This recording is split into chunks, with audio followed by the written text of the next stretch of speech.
Hey guys, it's Maven here. What? You mean this is not Maven Huffman? Oh, sorry about that guys, wrong channel. Hello everybody, Mark Antimate here with yet another episode of Running in Japan, and today is quite a hot one. 33 degrees Celsius, which is 90 degrees Fahrenheit outside today. This is the first day of the summer, the first day of this year that I'm actually turning on the air conditioner. Got it over there running inside the next room. Boy, is it hot inside of here. Today's video is one that I've been meaning to do for a long time, and finally I get to do the first one, and this is going to be an ongoing, continuing thing. This is going to be me responding to your comments. Alright, so let's get right into it. I got the iPad right here with all of your comments pulled up, and there's so many of them to go through. Trying to think about how I'm going to organize this, but let's get through it. Alright, so at the time of me recording this video, this is the most recent comment that was left. And this was left on the video 200 kilometers in total in the Nike Vomero 17. And I was doing a running vlog out on the beach. The comment is from Rin. It says, "Thanks for sharing a running vlog. Since you mentioned that you are coaching a protege, perhaps you could create a video on how to train, even if you have a runner's knee." Well, it's funny that you should mention that because I got a video with her, my protege, coming up this week, and I'm editing that video right now at the immediate moment. Hopefully it'll be out by tomorrow, but if not tomorrow, it'll be soon. Listen, there is no real way to train with runner's knee.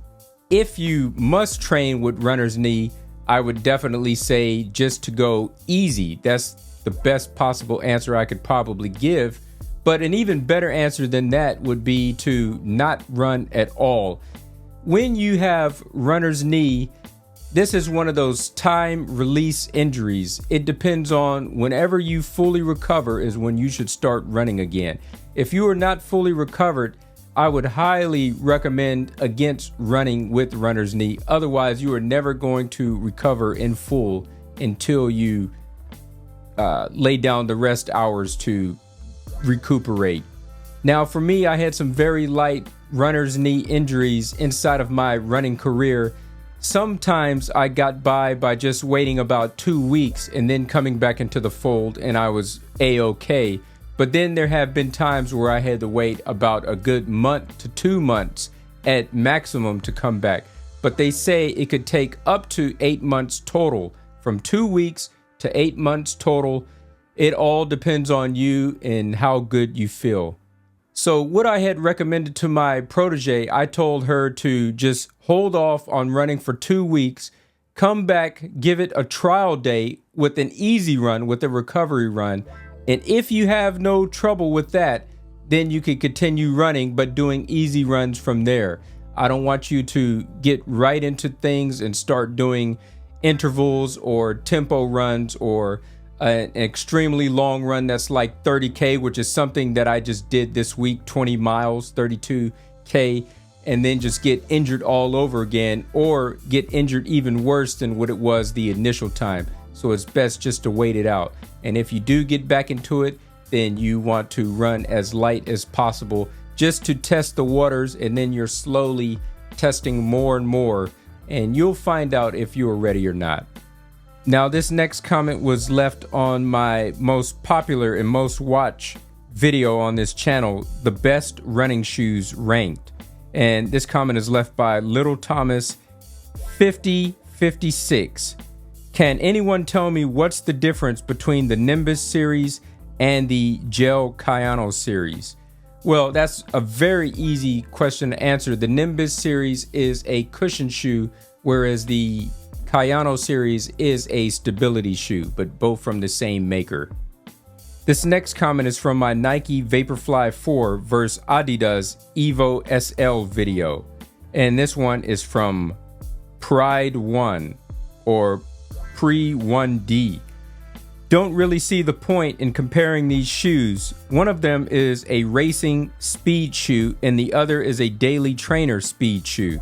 They're intended for completely different purposes." Well, as long as you came through, watched, and left a comment, I think the video was justified. You calling them speed shoes is a bonus. This is the part where you reply, touche. This next comment was left on my video, Tokyo Marathon 2025 Shakeout Run at the Imperial Palace. This is from Vanessa Wallace 5389. So, should we run clockwise or counterclockwise at the Imperial Palace grounds, around the ground, which is a 5-kilometer run? I would recommend running clockwise because you get a better view of the city as you're running around and as you're coming back to the finish line. But the truthful answer is 99% of Japanese people run counterclockwise, and they would advise you to run counterclockwise too, because they don't want anybody running into anybody else, by crossing narrow paths and not having space and you guys collide into one another. But usually at the times that I'm running around the Imperial Palace, all the salarymen are still at work and the grounds are not as caked up with people as they normally are. So I got a little bit of space, a little bit of leeway to run around the clockwise way, the way that I like to run it, that has the more scenic view to it, and I enjoy that. But yes, if you're running at peak times where all the runners are out there, which is especially going to be somewhere around twilight, then yes, you definitely want to run in the grain the same way that everyone else is running. Now, it's not a rule or a law that you have to run counterclockwise, but it is highly advised. This next comment comes from the ASICS Super Blast 2 versus ASICS Nova Blast 5 video, which is better. This is from Gus3333. Hi, thanks for the video. I'm a size 13 in Nike. What size do you recommend me for these? I have never bought an ASICS shoe. Well, I got runner's toe from an ASICS shoe, from actually the first pair of ASICS shoes that I've ever bought in my life, which was the ASICS Nova Blast 4. And I learned my lesson fairly quickly from those, and I promised myself that I'm never going to get runner's toe again. What I believe the issue is that even though my actual foot size, now this is from a scanning, this is not using the branding device or anything like that. This is an actual scan on my foot. I have a 27.5 centimeter foot, but when I bought 27.5 centimeters inside of the Nova Blast 4, the shoes turned out to be too small, and my toe was kind of hitting against the front of the shoe, as well as the toe bed. The nail was rubbing against the top of the shoe. There was just no space inside of that toe box to maneuver, and just after a easy 20 kilometers inside of that shoe, the first 20 kilometers that I did, I got a real bad runner's toe that had stuck with me for the course of 8 months. It took me 8 months to recover from this and have a normal toe again that's not black and not all very thick with blood, dried up blood inside of there. So, inside of that very long-winded answer, I would recommend for ASICS, you go half a size up, and then you're going to be extremely comfortable. And especially if you love to wear thicker socks, then 100% you need to go up half a size. If you wear very super paper thin socks, like socks that are made for speed shoes, then maybe you can get by inside of your own size. Like if you're a 27.5, you can buy 27.5. He says he's a size 13 US, then you could buy a size 13 US if you have that super crispy thin sock. But normally, for the most part, just to make things easy, just go half a size up. You'll like that ample extra wiggle room inside of there. Trust me on that. Next comment is from the ASICS Super Blast 2 review. After 250 miles / 400 kilometers, are they still the best? And this comment is from Who is the Copic NK? He says, just my 2 cents, but if it isn't athletics legal, it isn't the way. Newsflash, you're not a professional runner and neither am I. If you're not racing for money, racing in so-called illegal shoes is neither illegal nor is it cheating. This is the part where you reply, touche. Hey, I just talked about this. ASICS Nova Blast 4 real review video. This comment is from Alpermercan8888. I watched your video and I think you are right about sizing. Thanks. Oh, thank you. That's exactly what I said. I'm glad somebody agrees with me. The next comment is from the video My Tokyo Legacy Half Marathon Journey from Couch to Finish Line. And this one is from Bigger Than Running. He says, love the intro. Let's go.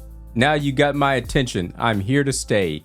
Thanks, brother. I wish I could have caught up with you when you were in Osaka for the Osaka Marathon. But being as it is, I'm here inside of Tokyo, Japan. And it is quite a distance and quite a cost. A monetary cost to get from Tokyo to Osaka. Sorry I couldn't link up with you this time, but hopefully next time. And yeah, thank you for giving my intro a shout out. I should have put that on the blooper reel instead of at the beginning of the video. This next comment is from the best running shoes ranked video. And this guy, I can't even begin to pronounce his name. Kizzer Hyatt 2937. Tried my best there, guy. He says, are you a flat footer? Why not get the Gel-Kayano 31? I thought it is the best walking running shoes for flat footers. And then I just simply left him a link for my Gel-Kayano 31 review. Now we got the Gel-Kayano 32 out, and I believe I already have the review up for that as well. If I don't, it's coming up soon. No, it's coming up. It's not out yet. I'm editing that video now and it's coming up. To say the least, for the Gel-Kayano 31, yes, those shoes are made for flat-footed people as well as overpronated people like me. So you think it would be a perfect fit, but actually it's not. Those shoes are very heavy and clunky. They just take up so much space and they're heavy and slow. But the real issue of those shoes is that, you know, I have a little bit of an arc. I can't say it. Arch, what is it? Anyways, at my midfoot, it does hurt there a little bit. So I don't know what the issue is with that. But that problem has been a lot more alleviated with the 32 over the 31. But the 31 just hurt my midfoot inside of that arc area very, very much. And the 32, yeah, is doing real good, to say the least. That's a preview of the review. Also from the best running shoes ranked video, this one is from Cavalry Envelope Machine Indy 2752. Which shoes are suitable for half marathons at wide foot? Well, you have all these options here. You have the ASICS Nova Blast 2, the Nova Blast 5 wide version, the Gel-Kayano 32 wide version, and the Gel Nimbus 27 wide version. And he went on to say that inside of a follow-up comment that he's a UK size 9, which one is more lightweight. So this is from the lightest one to the heaviest one. The Nova Blast 5 is 255 grams. The Gel-Kayano 32 is 298 grams. And the Gel Nimbus 27 is 305 grams. So the lightest out of all of these is going to be the Nova Blast 5. Now, there's one thing inside of here that I'm definitely going to have to make a video on separately, a comment video on separately. I did a review over the Nike Vaporfly 4 some months ago, and this is probably by far the most commented on video on this channel. There's a lot of people from, I don't know how to politely say it. I don't even know how to say it politically correct, but there are people from a lot poor nations out there, and they really want to buy a new pair of running shoes, and they're all looking at this specific shoe, the Nike Vaporfly 4, and they're all asking me a bunch of questions, pretty much essentially the same questions, and they're asking me, is it okay? Should I get this shoe? They really want my recommendation on this shoe, but unfortunately I can't really give it to them. I had that shoe for X amount of miles and I got rid of it fairly quickly. I was just not a big fan of it.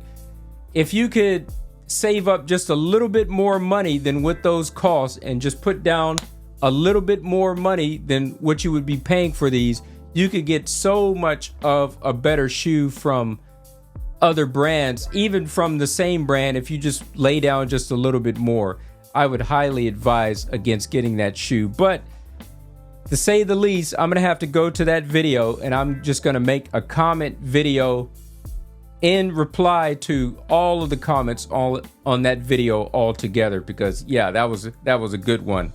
That's what I was getting asked about the most. But just to throw it out there, this is one from 2 weeks ago. This is from Musical Mermaid 12.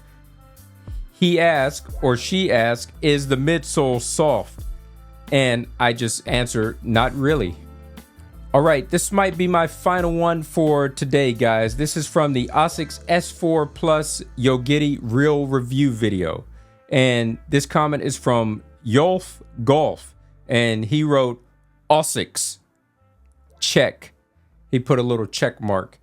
And the way that I want to reply to that is that, yes, I usually like to say ASICS because this is the way that the Japanese themselves like to pronounce their own brand. It's a Japanese brand, they named it, and this is how they say it. So I try to, and plus I'm in Japan too, when in Japan do as the Japanese do. So I try to say it like them, like the home country.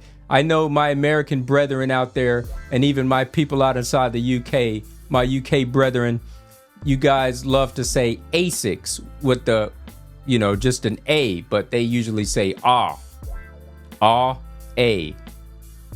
ASICS, ASICS, ASICS, Americans, Adidas, Germans, Adidas. Just having respect for the culture, guy. Just having respect for the culture. All right, that's been a really fun video to make. I'm definitely going to have to do a lot more of these. I can try for every week. No guarantees there because I'm always so busy editing these videos. Will I get around to making this? I mean, I'm making this one right now, but will I get around to making these every week? I don't know. But I do my best. Anyways, I'd like to thank you guys for watching. Salute to you wherever you may be out inside the world. If you guys haven't commented yet, leave your comments on all of my videos. Watch all of my videos. Give me the thumbs up, the like, subscribe, all of that good stuff. And I'll see you guys inside the next one. And until next time, God bless. Peace. I'm out. The next comment is from the video The next comment is from the